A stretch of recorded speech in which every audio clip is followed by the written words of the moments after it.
जुमले का भी हाल है, न तो जाम से छुटकारा मिला, न बुनियादी सुविधाओं से कोई निजात मिली, न कोई बुनियादी सुविधाएं मिल पाई हैं। मुझे याद है अध्यक्ष महोदय, देश के प्रधान सांसद जी ने अनाथ पशुओं के बारे में बहुत कुछ कहा था। अनाथ पशुओं की समस्या से छुटकारा दिलवाने के लिए कब वादा किया हुआ, लेकिन कई चुनाव बीत गए हैं, अभी तक गन्ने का भुगतान 2 हफ्ते का वचन जो दिया था, कहाँ दिया था? अब तो वचन देने वाले को भी याद नहीं है। हर बात को जुमला बना देने वाले लोगों के ऊपर से जनता का भरोसा उठ गया है। इसीलिए बहुमत की सरकार नहीं है, ये सहयोग से चलने वाली सरकार है।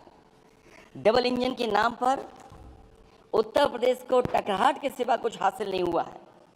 उत्तर प्रदेश में प्रभुत्व की लड़ाई 2 लोगों को आपस में लड़ा रही है, लेकिन उसकी मार जनता को सता रही है। पिछले 10 सालों की उपलब्धि बस इतनी रही कि एक शिक्षा परीक्षा माफिया का जन्म हुआ। अध्यक्ष महोदय, जिस समय चुनाव में थे और उत्तर प्रदेश में वो हालात देखे हैं कि नौजवान जब भी तैयारी कर करके जाता था और परीक्षा दे करके लौटता था तो उसको पता लगता था कि पेपर लीक हो गया। और उत्तर प्रदेश में केवल एक पेपर लीक नहीं हुआ है, जितनी भी परीक्षाएं हुई हैं सब पेपर लीक हुए हैं। केवल उत्तर प्रदेश ही नहीं, मैं माननीय सांसद की तरफ से सुन रहा था, कई ऐसे प्रदेश हैं जहां पर परीक्षाएं देने तो बच्चे गए, लेकिन वहां भी पेपर लीक हो गया। और अभी जब 4 जून को रिजल्ट आया, उसके बाद जो बात उठी है, देश की सबसे प्रेस्टिजियस परीक्षा, उसका भी पेपर लीक हो गया। और आखिरकार ये पेपर लीक हो क्यों रहा है?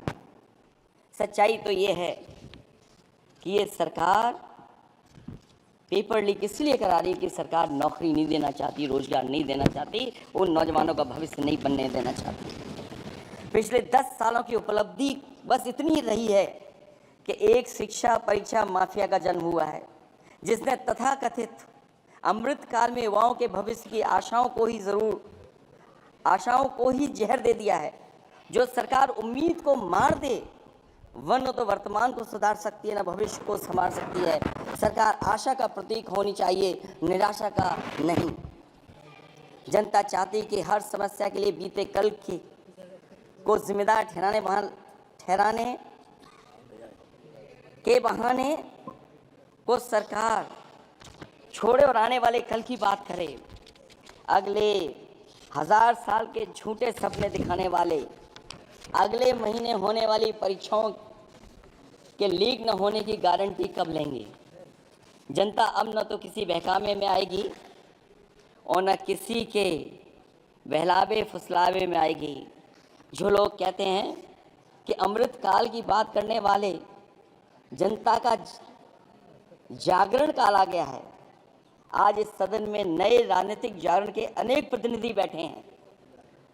अब जब बात होगी तो सच्ची बात होगी और जनता को पूरी सच्चाई के साथ हम लोग अपनी जिम्मेदारी के साथ बात रखेंगे।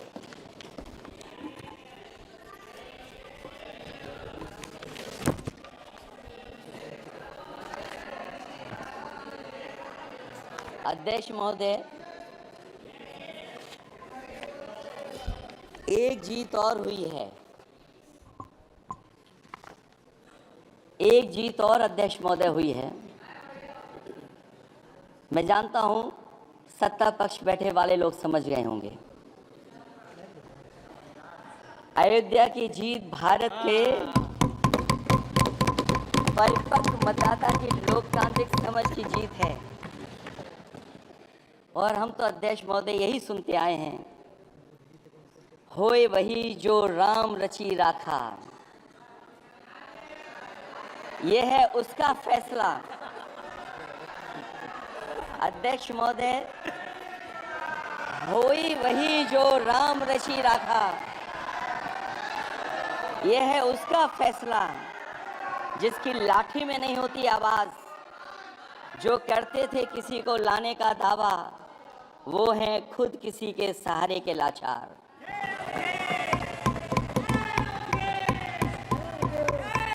अध्यक्ष महोदय, मैं फिर कह देना चाहता हूँ, होए वही जो राम रचि राखा।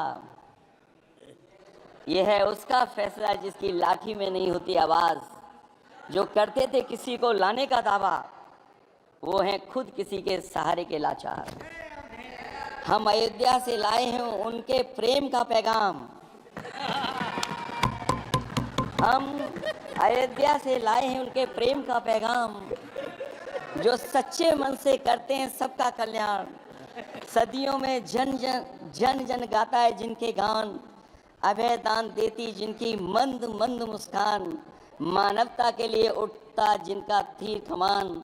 अध्यक्ष महोदय, जो असत्य पर सत्य की जीत का है नाम, उफनती नदी पर जो बांधे मर्यादा के बांध, वो है अवध के राजा पुरुषोत्तम प्रभु राम। हम अयोध्या से लाए हैं उनके प्रेम का पैगाम।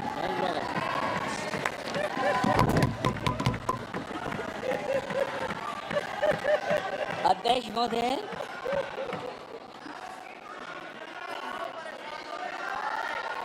अध्यक्ष महोदय, कुछ बातें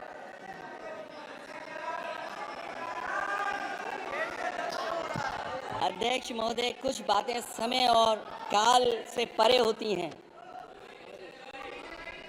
इसलिए आज यहाँ उत्तर प्रदेश के सदन में पढ़ा गया एक शेर याद आ गया,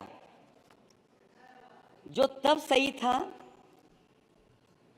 अब और सही साबित हो रहा है। इजाजत हो अध्यक्ष जी तो मैं अर्ज करूं। हजूरे आला आज तक खामोश बैठे इसी गम में। हजूरे आला आज तक खामोश बैठे हैं इसी गम में। महफिल